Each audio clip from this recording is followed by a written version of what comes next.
Bonjour, ça fait vraiment énormément plaisir que je puisse enfin venir chez vous.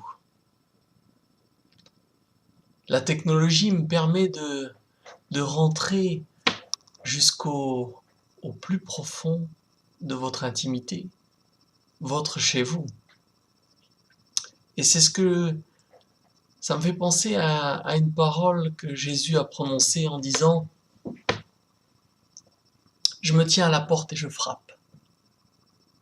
Si quelqu'un entend ma voix et ouvre la porte, alors je viendrai souper avec lui, et lui soupera avec moi. » C'est une parole assez connue, et je crois que c'est une parole merveilleuse que Jésus nous donne là, de venir chez nous. J'aimerais partager quelques réflexions sur l'existence, car beaucoup de gens se posent ces questions. D'où je viens? Où je vais? Qu'est-ce qu'il y a après la mort? C'est certainement la question existentielle la plus importante. Qu'est-ce qu'il y a après la mort? C'est la question la plus importante qu'on doit se poser. Après la mort, où je vais aller? Quand on a une personne devant nous qu'on a connue ou même qu'on n'a pas connue, on voit son corps qui est là, mais on ne peut plus communiquer avec elle. Si je ne peux plus communiquer avec elle, c'est donc que la vie qu'il y avait dans cette personne a disparu. La personne elle-même, avec ses émotions, ses paroles, sa communication, elle a disparu, elle est passée quelque part. Mais où elle est passée? Où est-elle passée, cette personne? Je touche son corps qui est là, elle est morte, mais je ne peux plus communiquer avec elle. Comment se fait-il que je ne peux plus communiquer avec elle alors que son corps est là? C'est donc que cette personne, la personne, ce qui donnait la vie à ce corps, a disparu. Et où est-il allé? Où est-elle allée? C'est frappant, n'est-ce pas? Je peux toucher son corps, mais je ne peux pas communiquer avec elle. Et pourtant, cette personne, peut-être c'est une personne avec qui j'ai communiqué pendant des années. Ça peut être ma femme, mon mari, mes enfants, mes parents, mes amis, des gens avec qui j'ai eu des relations. Et d'un seul coup, la personne en question se trouve là. Je peux toucher son corps, mais je ne peux plus parler avec elle.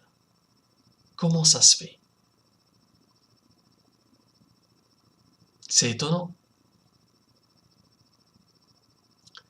La Bible dit que nous avons été créés à l'image de Dieu. Et c'est quoi dans notre... Si on se regarde, qu'est-ce qui en nous est à l'image de Dieu? La Bible nous dit que Dieu est trois. Il n'y a qu'un seul Dieu, mais une manifestation en trois fonctions, trois personnes, bien distinctes. Eh bien, nous sommes exactement à la ressemblance de Dieu. Nous avons un corps que l'on voit, une âme et un esprit que l'on ne voit pas, mais on peut communiquer avec. Quand je parle avec quelqu'un qui est en face de moi, je vois son corps, mais je ne vois pas son âme, je ne vois pas son esprit.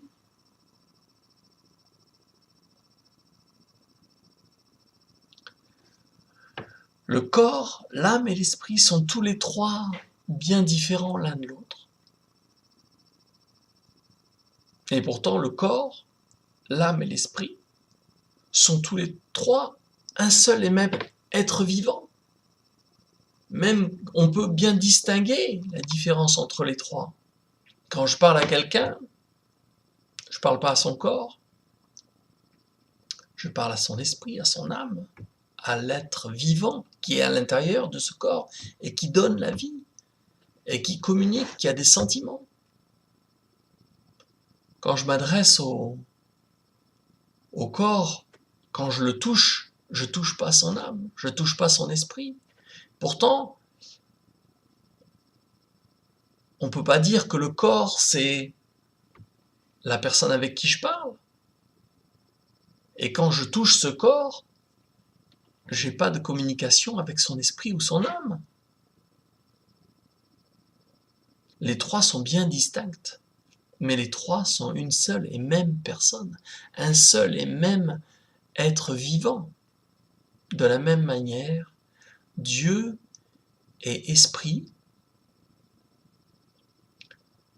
le Père, le Fils et le Saint-Esprit, les trois sont un seul Dieu unique qui se révèle, qui se manifeste de trois façons, en trois personnes différentes.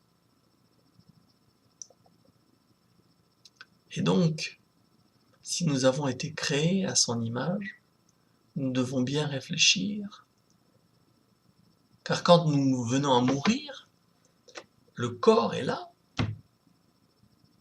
mais l'esprit n'est plus là. La personne avec qui je parlais, elle a disparu. Pourtant, son corps est là, mais je ne peux plus parler avec lui, avec la personne. Avant même que le corps se décompose, j'ai plus aucun moyen de communiquer avec l'esprit, avec l'âme de la personne. Où est-elle passée?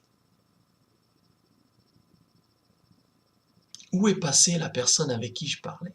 Je vois bien son corps là, mais je ne peux plus parler avec elle.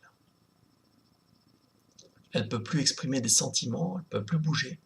Où est-elle donc passée, cette personne? Donc c'est la question la plus importante que l'être humain doit se poser ici sur cette terre. Où vais-je passer l'éternité? La Bible nous dit qu'il est réservé aux hommes de mourir qu'une seule fois, après quoi vient le jugement. Et si la Bible disait la vérité? Moi je crois que la Bible dit la vérité, mais c'est la question que tu dois te poser. Est-ce que la Bible dit la vérité? Est-ce que Dieu existe? Est-ce que Jésus est bien le Messie envoyé par Dieu afin de nous réconcilier avec le Père? C'est le message du salut. La Bible nous dit que nous sommes tous pécheurs, privés de la présence glorieuse de Dieu, mais que nous pouvons être gratuitement justifiés par le moyen des pardons de nos péchés, au travers de ce que Jésus-Christ a accompli pour nous sur la croix. La Bible nous dit dans Ésaïe 53 qu'il s'est chargé de nos maladies, que c'est nos péchés qui sont tombés sur lui. Nous pouvons être guéris de toute maladie, de toute infirmité. La question la plus importante que l'être humain doit se poser ici sur cette terre, c'est où vais-je passer l'éternité? Et comment accéder à cette éternité? Il y a plein de religions, plein de croyances, mais il n'y a qu'un seul chemin qui mène à Dieu, et ce chemin c'est Jésus. Il est le seul à être mort sur une croix, à être mort à notre place, à avoir payé pour nos péchés. La Bible dit que tous les hommes sont pécheurs, ils sont privés de la gloire de Dieu, mais qu'on peut être gratuitement justifié par le moyen de la foi, au travers de la foi en ce que Jésus est mort pour nous. Jésus est mort pour toi. Il peut pardonner tes péchés. Il peut te guérir de toute maladie et toute infirmité. C'est le message le plus important pour chaque être humain sur cette terre. Crois au Seigneur Jésus, tu seras sauvé. Il n'y a pas d'autre chemin. Il y en a plein qui ont dit qu'ils étaient le chemin. Il y en a plein qui ont dit qu'ils étaient le Messie. Mais en fait, il n'y en a qu'un seul. Il y en a plein qui ont voulu accéder à Dieu en disant, en ayant une réalisation intérieure, une recherche de la paix intérieure. Mais finalement, il n'y en a qu'un. Et ce qu'un s'appelle Jésus. Il a dit, je suis le chemin, la vérité et la vie. Nul ne vient au Père que par moi.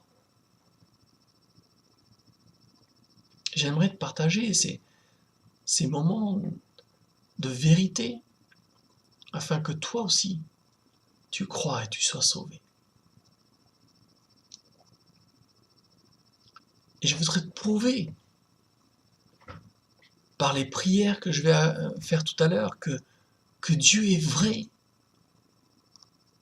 Je vais prier pour toi. Et tu peux être guéri de ta maladie, de ton infirmité. Tu peux connaître la paix intérieure, la vraie paix intérieure. Il n'y en a qu'un seul qui peut te la donner, cette personne s'appelle Jésus. La Bible dit qu'il est le seul médiateur entre Dieu et les hommes. C'est tellement merveilleux de l'avoir rencontré. Moi, ça fait maintenant 24 ans que j'ai rencontré Jésus. J'ai eu une révélation de la personne même de Jésus. Et j'avais jamais la paix intérieure. J'avais pas la paix. J'ai cherché la paix à travers de plein d'expériences. Mon père était professeur de yoga. J'ai fait du yoga. J'ai fait du Kundalini yoga un peu. Mais la vraie paix intérieure, je l'ai jamais rencontrée. Et un jour, au travers de personnes qui proclamaient le message de l'évangile, j'étais interpellé. J'ai donné ma vie à Jésus. Il est venu instantanément enlever le fardeau que j'avais sur moi. La lumière est descendue sur moi et la paix est venue dans mon cœur. Je faisais des cauchemars la nuit et depuis c'est terminé. Plus de cauchemars. Je crois que c'est possible aussi pour toi. Si tu acceptes par la foi que Jésus est mort à ta place, qu'il a porté la malédiction du péché.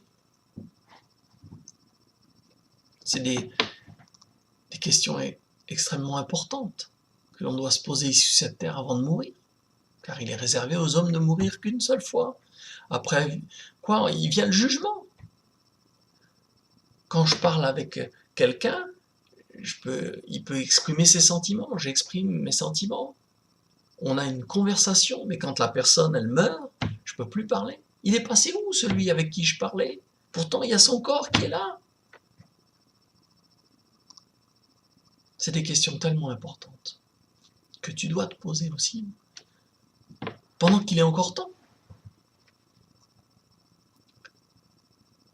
La Bible nous dit que Jésus, après avoir été crucifié, il est ressuscité. Il a vaincu la mort. Il a vaincu la maladie. Il a vaincu le péché. Il a dit au début de son ministère, « L'Esprit du Seigneur l'Éternel est sur moi. Il m'a oint pour annoncer une bonne nouvelle, pour libérer les captifs, pour renvoyer libres les opprimés, pour annoncer une année de grâce, pour guérir de toute maladie et de toute infirmité. » Pendant que je parle là, tu peux être guéri de ta maladie. Tu peux être guéri de ton infirmité. Il n'y a aucune raison que je pose mes mains sur toi. Si tu as la foi, si tu te tournes vers Jésus, il peut te guérir là où tu es.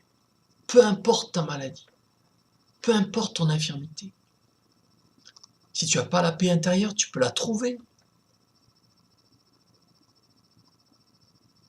Je faisais des cauchemars la nuit, j'étais dans une grotte et je sautais de rocher en rocher.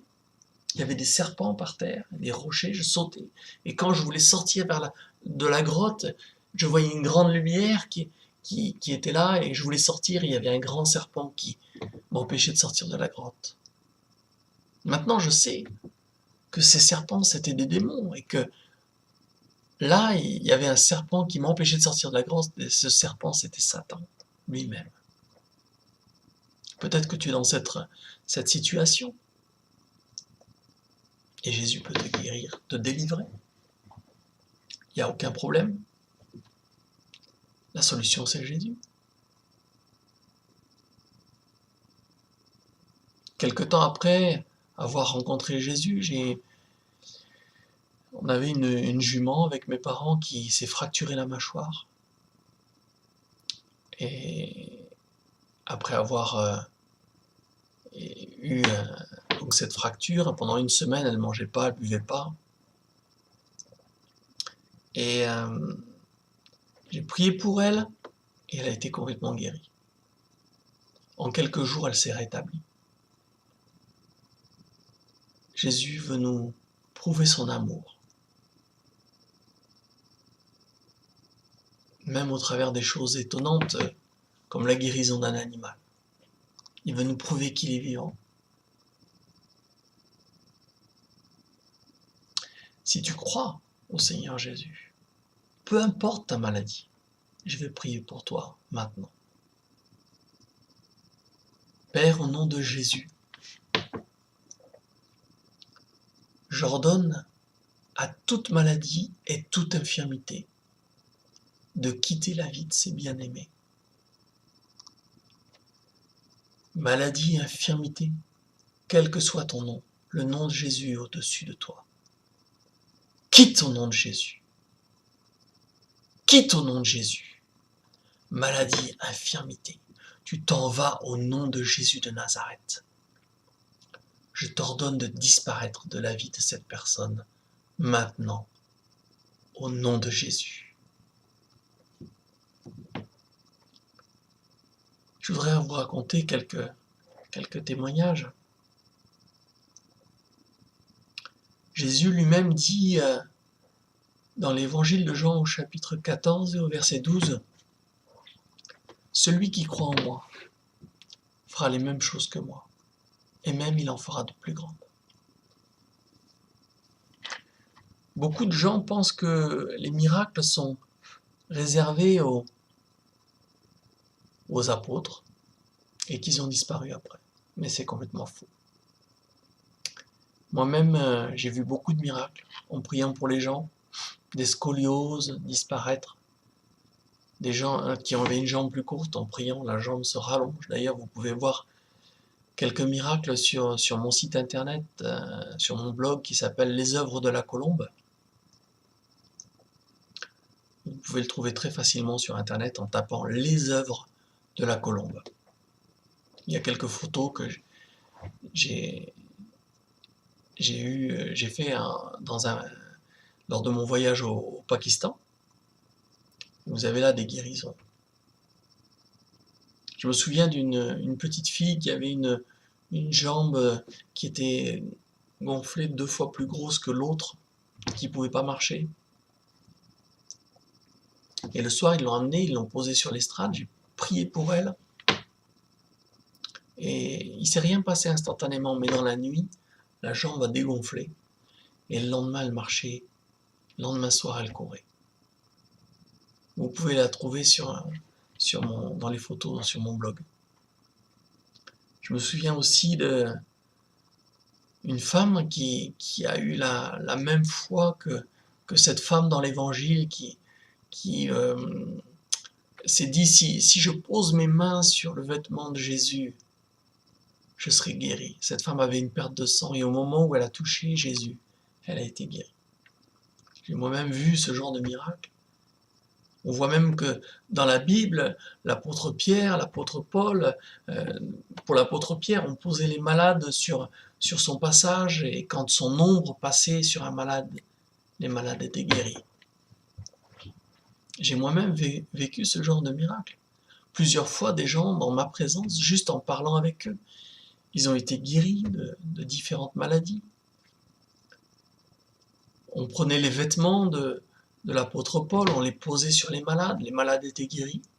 J'ai aussi vu ce genre de miracle, des gens qui mettaient qui chaussaient mes claquettes, ou qui touchaient mes vêtements, qui étaient guéris. Et je crois que cette parole que Jésus a dit est vraie. Celui qui croit en moi fera les mêmes choses, et même de plus grandes. C'est pourquoi quand j'ai prié pour toi tout à l'heure, crois au Seigneur Jésus, et tu peux recevoir ta guérison. Je me souviens, une femme en Guadeloupe, je prêchais en direct à la télévision, et cette femme était assise chez elle, elle regardait. Au moment où j'ai prié pour les malades, comme tout à l'heure, elle a été guérie. Elle était assise et elle avait des problèmes aux genoux. Elle pouvait difficilement marcher. Et elle a été complètement guérie lors de la prière. C'est possible que tu sois guéri. Reçois ta guérison ce soir, au nom de Jésus. Crois que ce que tu as demandé, tu vas le recevoir. Et tu verras s'accomplir. C'est ce que Jésus a dit. Sois béni. Et n'hésite pas à témoigner. Tu peux me contacter au travers de mon blog les œuvres de la colombe. À bientôt, soyez bénis au nom de Jésus.